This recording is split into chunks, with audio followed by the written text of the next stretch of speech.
Hi everyone, welcome to my YouTube channel. Today we are going to make a stick bar chart in Excel. Reference the sales cell in other column.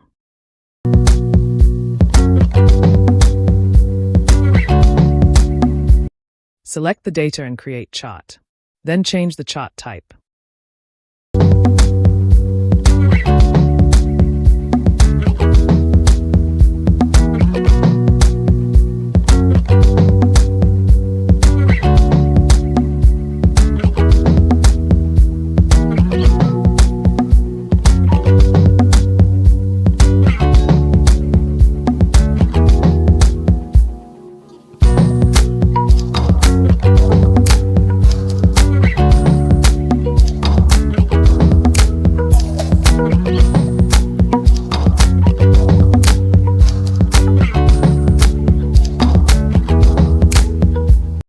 Format the chart.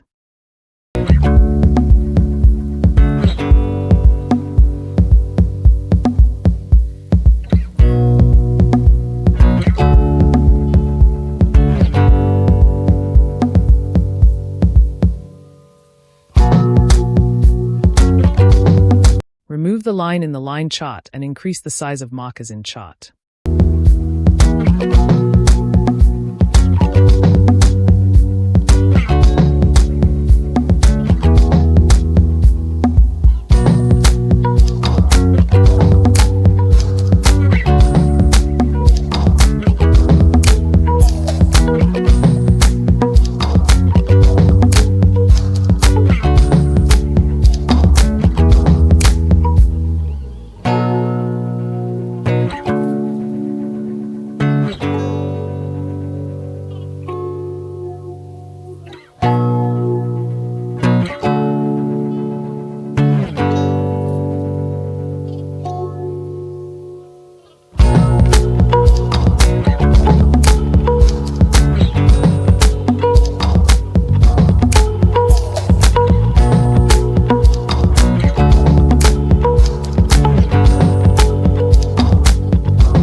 Thanks for watching. Subscribe my YouTube channel for more content.